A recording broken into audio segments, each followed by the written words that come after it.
I have so many directions coming to me that I just don't know how to pen them, and much more difficulty. The reason why this is not getting penned is because it is making me feel as though my narcissism will take over and something else will be lost. And that something else I thought is very precious. The preciousness comes from the whole effort which has been made here by Anurag and his team. And when I called up Anurag, he said, "Sir, this is not a bureaucratic conference. This is psychoanalysis. We are exploring. And you are a parent figure. You are more important. Just relax." I could see the therapist in him, the healer in him. I relaxed. I have not relaxed like the way instantly. So he's recommended. He's recommended. When I said here we are, this is obviously a play on the anecdote by Beyond or on Beyond. But what good does it do to sort of pay a tribute to people who are dead? Except by dreaming on their behalf, or by dreaming in ways so that you can see that you can dream, and they also dreamt. And perhaps when he said here we are, he was encouraging us to dream. He was encouraging us to dream and figure out what is there in the dream. If many people have over 2 days come to a sense of Venus, then I think the dream is there. But we have lived this dream only in the shadow of Kakkar's works, Kakkar's person, Sudhir as a mentor, ever willing to be a friend, sometimes firm and saying, "I'm busy." That makes him more real. But more critically, I think, when I heard yesterday that the ambassador was talking to us and he said he's not read. So he's also not read. People don't read him. We don't read him. We don't read him the way the dreaming permits. It doesn't let you read. It doesn't let you sort of look at things from another's vantage point. And so in that sense, he's also an other. Slowly we begin to make a sense of who he has become, what his work has become, how is that work not just cultural, but perhaps making deft use, astute use of the clinical.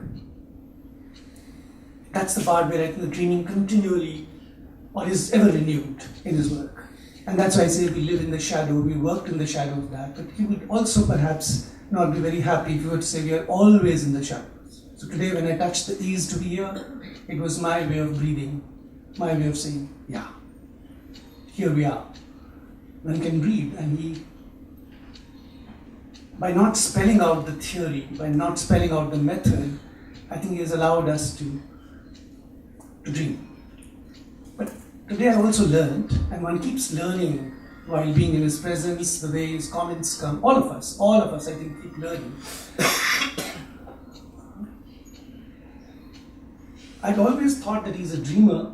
Then I learned he's one of the 25 living thinkers of the world, and that set me up in other ways to look at his work.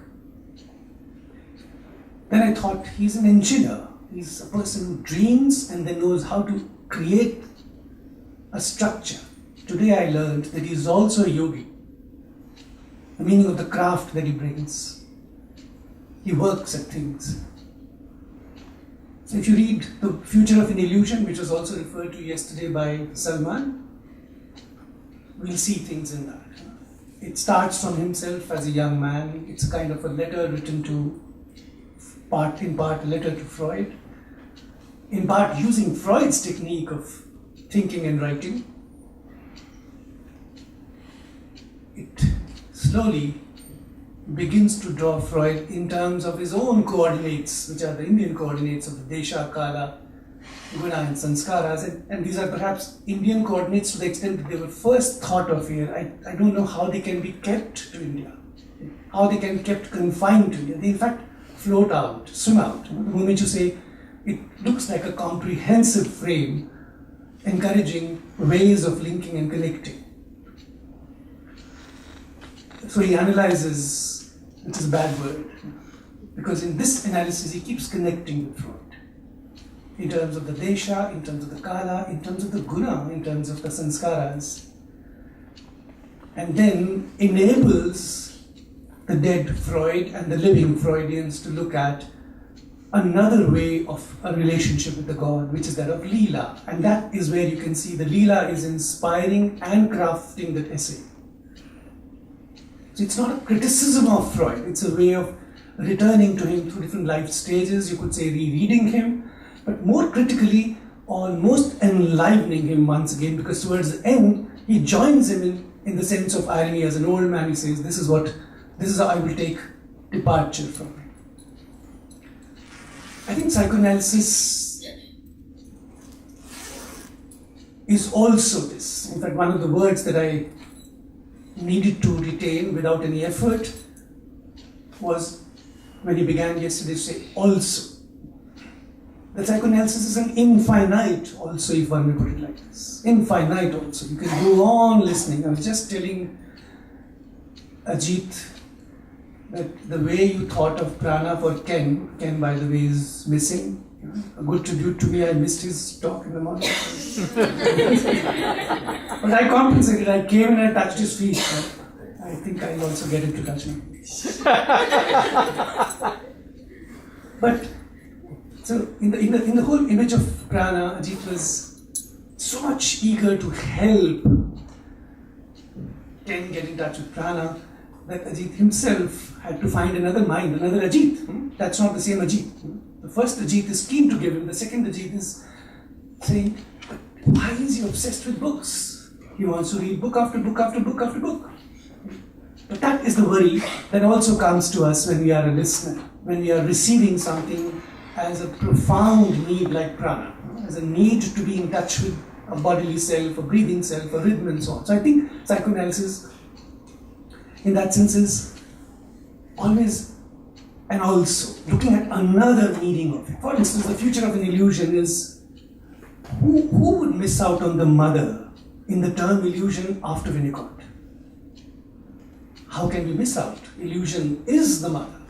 Illusion is the mother and the baby, and the future of an illusion in that sense is a way of looking at a fathering principle or a fathering direction which is close to this illusion which Sudhir has reminded us as the maternal feminine. So what kind of a father figure, what kind of a whole object, let me idealize for a moment, emerges closer to the maternal feminine? One could also read in that the future of an illusion as a search, and that's where two old men come close to a sense of irony and then say we can now part. That's the Leela in between for me. So I thought when Salman was referring to this future of an illusion and the mother absent, perhaps an also meaning could be of this as well, that there is the mother and he is reflecting on the mother and the baby and he's thinking about the future while touching upon his own horrors, his own difficulties of how to touch the feminine, which all subsequent authors in psychoanalysis who would engage with it would be somewhat burdened with, would be somewhat tainted with.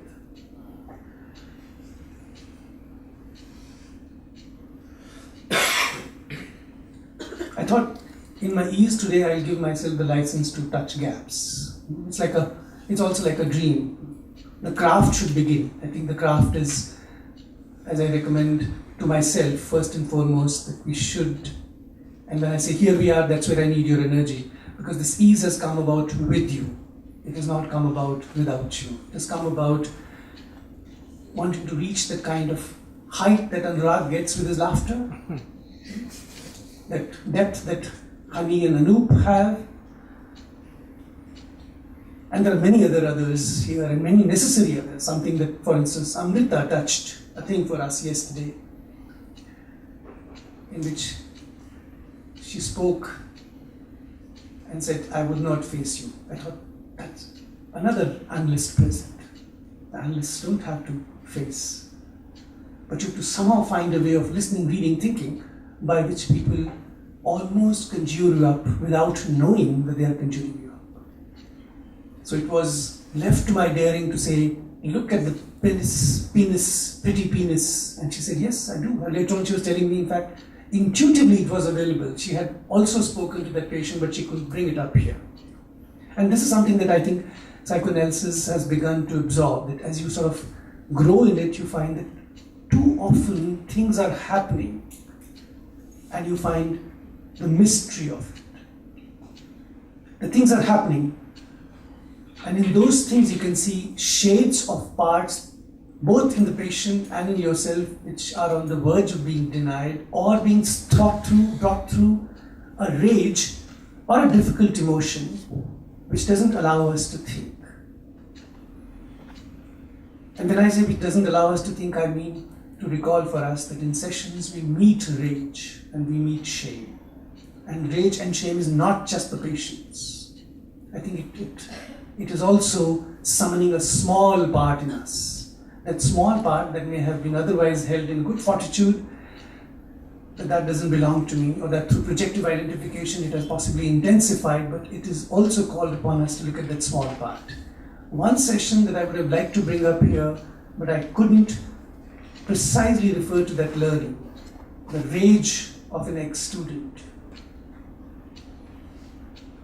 The rage which said, do I need to train teachers? Do I need to teach teachers? And to the extent that we all keep coming to words by which we say we learn from failures and learn from students, I couldn't help but feel that yes, even a student has to teach me. But there was an arrogance. Even a student has to teach me. Subsequently in that conversation I could see that that was her way of touching bigness which none of us know fully how to own in ourselves. I think that's where yoga might be also attempting an effort to either produce a matching effort so that we are big enough, otherwise good enough is okay. I learned that by receiving the shadow of bigness that made me look at my own arrogance, that student had told me that she entertains ideas of bigness, and so she has to some extent conquered her own smallness, her own shape. To my mind, religious identity is very prone to this loss of a sense of shame that beguiles us, some of us, lifelong, and constantly keeps a distance. All bigness is thrown out, given to others, attributed to others. But a psychoanalytic session can sometimes allow you to see the two together, and that could be the point of transformation, when you can see that what the person envies is very much within his or her own fold. You simply have to let it go through you. Your own arrogance should not become a barrier. Today, in this city, we had opened with energies of Madhu. Her energies produced the first ripple to reach out to Sudhi. Can we do something here? Things happen, but we couldn't keep all the tracks together. All the tracks, all the aspirations could not converge despite the best efforts. Must have been moments when we thought some divine intervention to take place. Otherwise, the psychoanalytic norm takes over, says, let's still proceed, let's still march. Today was one day that we shook hands around ideas, not just shaking hands as a gesture. I stepped out after the thing and I said, in your concern to convey the distinctiveness of psychoanalysis, psychoanalytic culture, I wanted to be there, I wanted to be fully there. I heard you make 8 references to the word highlight. She said, yeah, that's a habit of me, highlights. I said, you made 4 references to dangers. And all of this helped me to see that you were possibly standing on a shaky foundation, which you're trying to say is at best at the moment available as a distinctive culture of psychoanalysis. That psychoanalysis is also a foundation is something that we may have to work together. It made sense. It made sense to her. It made sense to a sense of future that comes from there. That if people in a city can make their parallel efforts, and each effort has its own narrative, its own story, then at times we can come together when we find that there are ways of looking at foundations and one is struggling somehow to find a way of conveying it.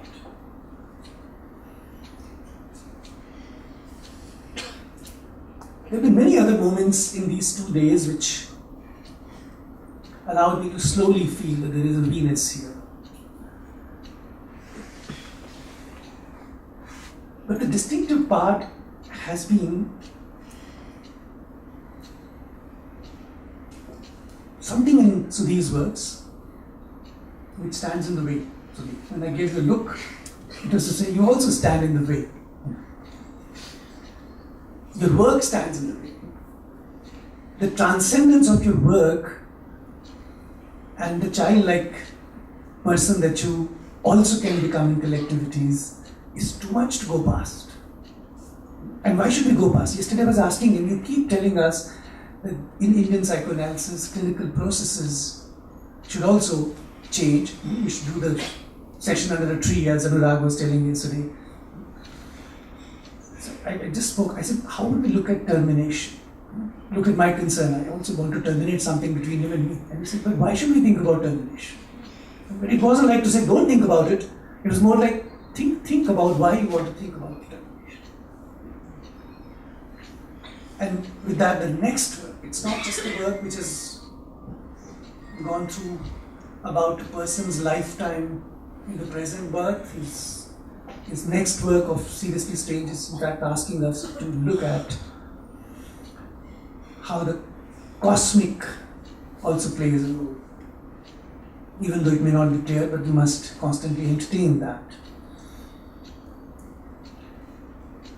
As I said that you are in the way, I was also recalling that in fact, if you put the word in the way about Sudhir's works, you do not come upon that phrase in his works.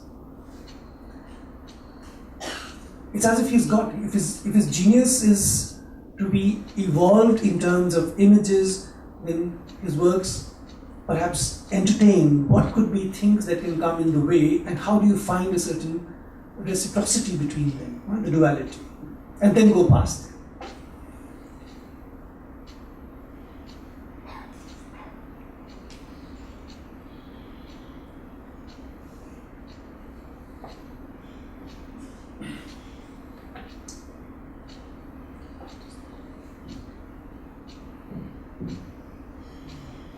When Amrita brought up a way of looking at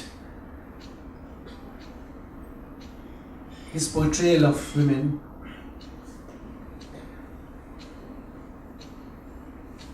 I went to the last work, one of the last works, which is about his memories. And last page is about his expression of how the woman of his heart, he recreates a moment of being alone with a woman next to him, although with her back towards him. He adds a dreamy thinking there of how after he is gone, he would still be hovering around as a spirit, somewhat concerned about things that need to be protected, things that has been his love. And I could see a completion in the way one tries to look at how to transcend something, but never fully terminating the relationship. That love in that sense cannot be exhausted. He would often tell us the anecdote of Erikson when he had almost been plagued by Alzheimer's and he couldn't recall, that every now and then he would break through and say, but love is there, but the love is present, love is present. These are the last words, still retaining a certain hold on a certain consciousness in a person who has written so much about how to promote mutuality while remaining aware of the limits in a certain era. And these are the words that shine, words which would suggest that things don't die easily, but one has to keep a certain patience. And that too, very loving patience. my memories reached a certain exhaustion. I would just like to go through my pages to see how best to sum up different parts of 2 days as they occurred to me, remembering Sari's words today. Sari said, I'm not Hindu Muslim as far as I know. That would promote another view about analytic processes, analytic images, to know deftly, firmly, stoutly, but also with a great deal of freedom, that as far as I know myself. I've often thought that some of the most difficult moments that get lived out in the session, whether they can be listened to by the person who has a name, who has an identity, or whether analysts can or do reach out to that center which is freer of having known through enough living that at times I cannot recognize myself. So when I can't write, I find that I cannot recognize myself. When I find an ease, I find that in that ease, the phrase is, here we are, as far as I know. That's a good phrase. Here we are, as far as I know.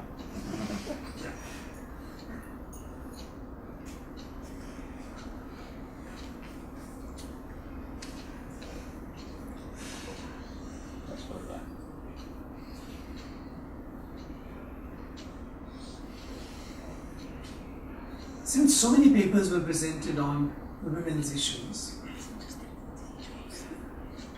I would use this thought and see whether this helps us to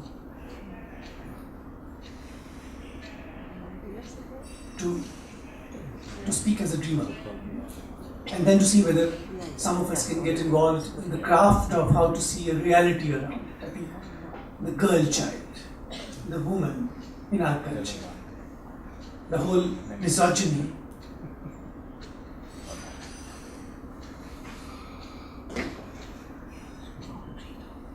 as Urvashi was about to share, that she was aware about the fact that while doing that observation that the mother and the son, she could not attend to that. And there is the primary maternal preoccupation. It's possible for us to see that there is no mother and the baby in that. It's possible for us to see that in that moment or in that description, an important part from both the genders is being split. That this boy cannot assume what is bisexually thought of as the girl identity, and the girl, of course, might be quick to reach and slip into a identity.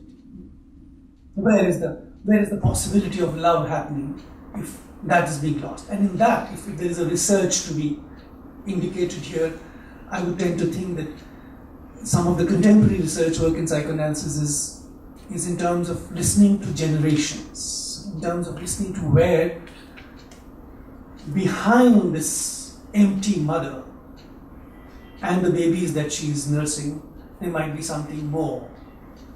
And that something more has to be intuited laboriously through nightmares. Nightmares of the kind that I thought Shali's work was referring. At the moment, it sounds like there's a black magic here. If you be in that kind of a thing, you begin to wonder, you begin to shrink, that as if in that home, I would lose my identity.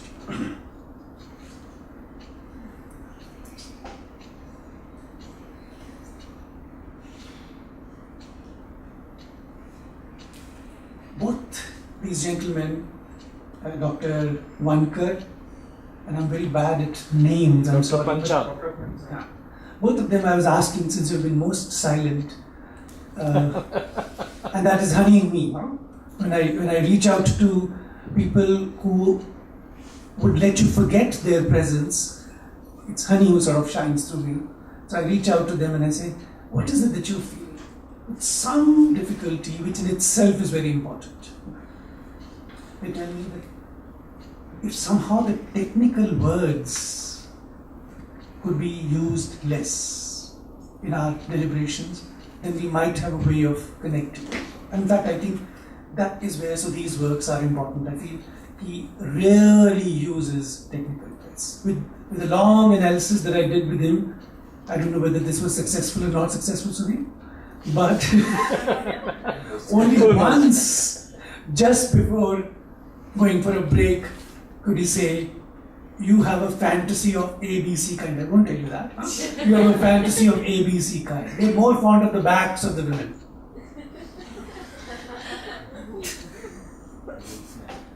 Made sense?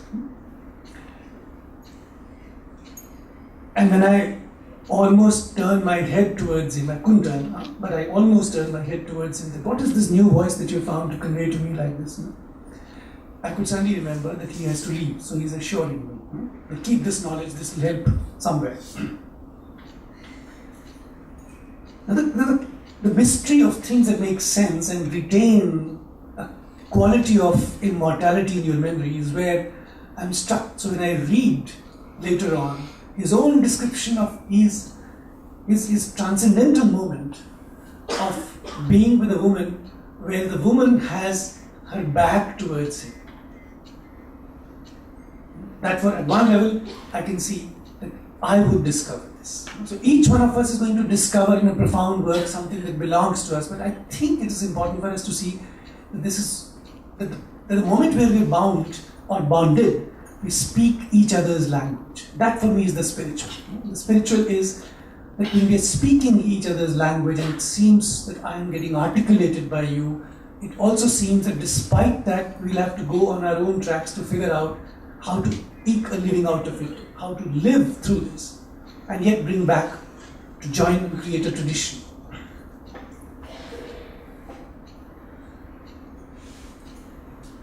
So when we say psychoanalysis as a unique kind of culture, was it not Freud's dream to let the rest of the world and other cultures know what is this culture?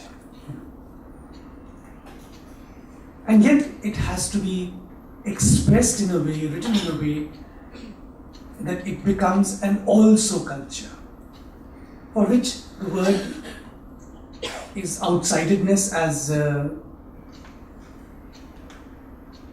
Ramin gave yesterday about Sudhi as a person who belongs to outsidedness. But I think our own familiar turf is that of the dreaming part. In dreaming we are also outside. But each time I emphasize dreaming today, I would wish to remember your presence, that along with the dreaming is the craft that he talks about. That you can't just dream and let it. And that's where I think Anurag and Hani and Anu and Rachna and many in SHS, in AUD, and of course Anurag's team count.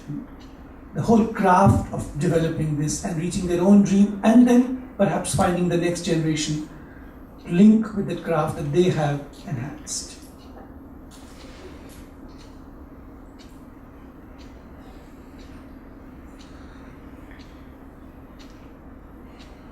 Thank you for being in this moment. I really feel that when we are with gaps,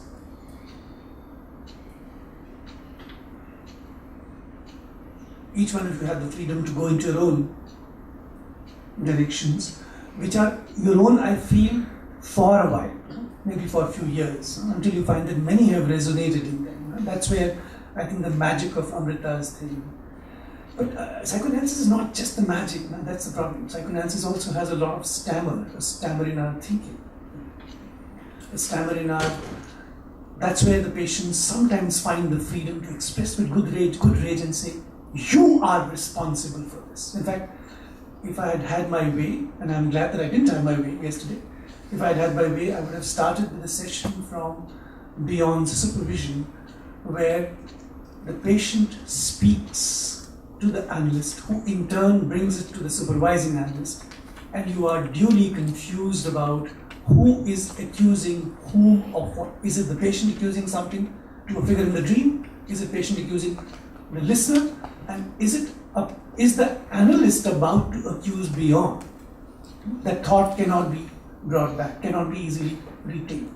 So for all our talk about container and contained, I think we are also highlighting not just the mystery, but before that, the fragmentation that we go through. the fragmentation, that the echo of somebody having abused me in the session saying, you're just a liar, you're just earning money, you're just doing this, you just don't know what I'm going through. So not knowing is not such a neutral term. And I think the spiritual, in that sense, has to acknowledge, whether it's a guru or a writer, that the adolescentric element in the other has the right to break me, has the right to remind me part of my neglect. Maybe I say it over firmly, but that's just to indicate that there is a strength in our being to say the movement from shame to smallness is a big movement, and that takes a toll on the listener. The listener has to come very close, not an equal, but less than the equal, I feel. I think the listener has to take it. I personally feel that all our anger and all our acute emotions are expressed with the necessary others. In the clinic, when they happen, they produce deep guilt which goes right back to not only Freud, but maybe Beethoven, maybe Shakespeare, maybe in our own culture to rishis like Dronacharya, a guru like Dronacharya, who had Eklavya practice for him, for a hallucinated imagination, for a crafted statue out of it. So a whole lot of quashing of my identity is also at stake in the clinic. Without that, the nightmare cannot be brought. This I would like us to sort of forget. Nightmares are not to be remembered. I think I take my lesson from Sudhir's work. His work, in that sense, is on a vertex from where to assimilate, which is aesthetically well represented and will generate good energies. But insofar as I'm trying to link up with the part where clinicians are, sometimes we should ask Sudhir to share with us how has he established a different relationship with the clinical in his work. That might also be, because I think he should be told that there are enough readers of his books who would like to see him write about a case history. In one of the interviews he says that at an earlier point he did not write case histories because no one would read. So he found a literary way for which he has an enormous talent. It sometimes, in his pages you can sometimes see the worldview of his thought, which is so generous to pass on to others, But if you were to write a case history, I think at least 100 copies multiplied by 4 more should be available for us to buy. It's important for us to see the clinical translation of how these movements are negotiated, and this is not a challenge to me. What we manage to think, and what we manage to speak, and what gets shared. And finally, some dreaming, but also some living within act twins. But if you were to say that I don't understand you, psychoanalysis also has the arrogance to summon a category. Anurag would do it laughingly. If you don't understand it, fuck off. He has the power to sort of do that. But I don't think that concern is lost in any of people who are close to him and the ones who aspire to be close to him. That is, fuck off is to say, go find it for yourself. And fucking off is a good activity to find oneself, actually.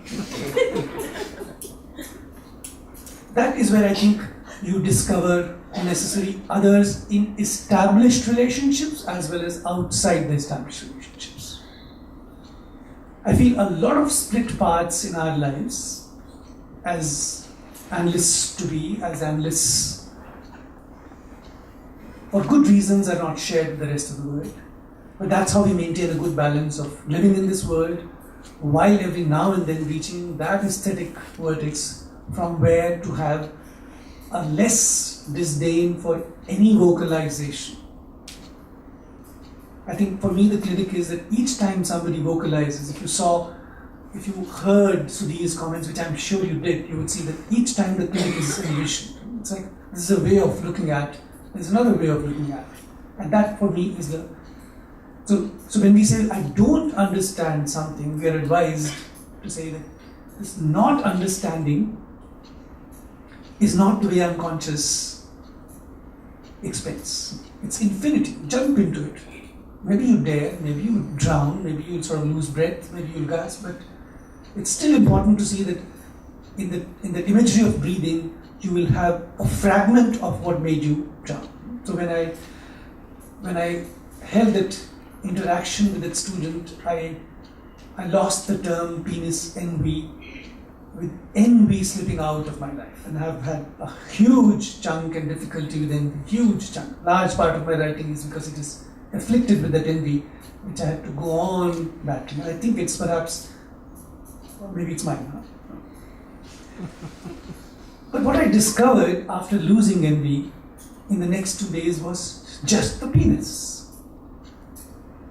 And this, with the help of many memories,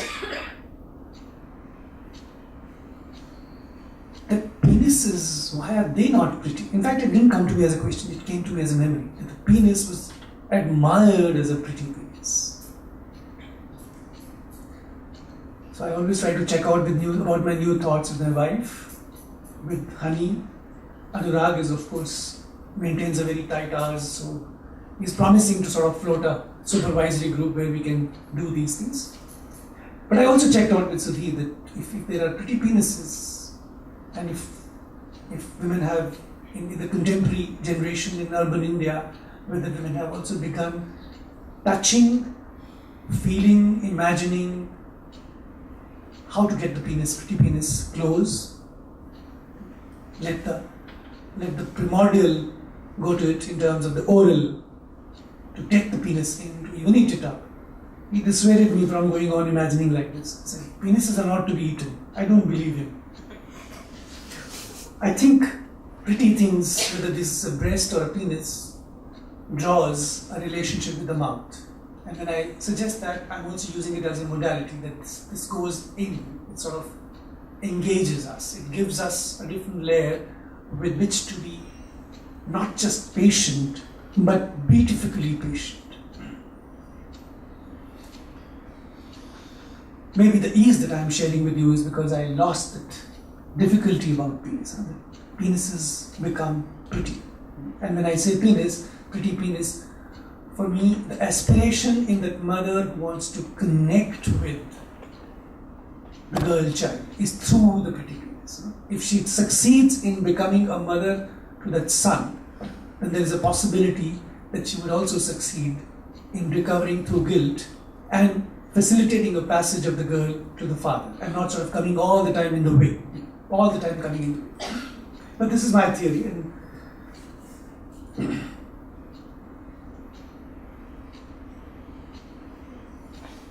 many moments in fact, striking me as moments which I hope you find a way of framing Anurag, because everything is audio-visual here, recorded. But many moments in these 2 days have emerged in terms of a search by speakers and from the audience.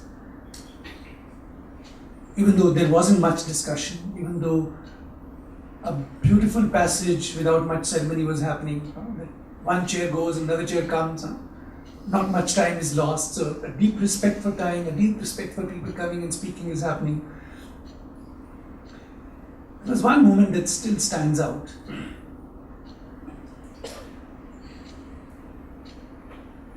That moment was when Manasi finished her presentation, the lights were still off, and I was excited, I'm sure others were excited, because attachment was being termed as a capability.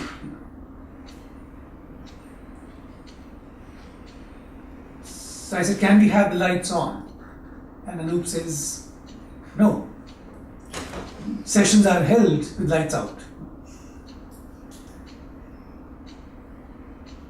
Whenever I hear a comment like this, which is playfully, unself-consciously brought out, I find that this would have a meaning, this would have a meaning, this would have a meaning.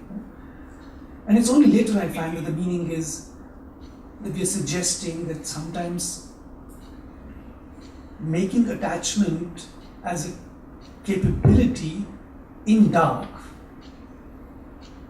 while one of us is saying lights are needed, that making attachment as a capability in dark is perhaps the first of the play here, where we're saying that the shame of the girl child, one can attach to it. One can receive it as a capability for which we would facilitate by holding something in darkness.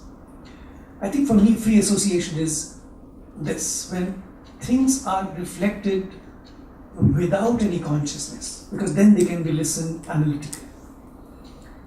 So this moment for me is just a model of how we can take in dark an allegation that at times we might be lying, although it's through the lying that we may reach the truth of a dimension that we haven't fully envisaged, except when we have engaged in a good deal of craft around it. That, I feel, is the next task, where I suspect that AUD, Delhi Psychoanalytical Society, and Fortis will come together, continuing to plumb these works, because I don't think they are not clinical. I think there is immense clinical material, immense clinical processes in them, and this is where we are. As far as I hope all of us can not only dream but pledge to create certain directions. Thank you very much.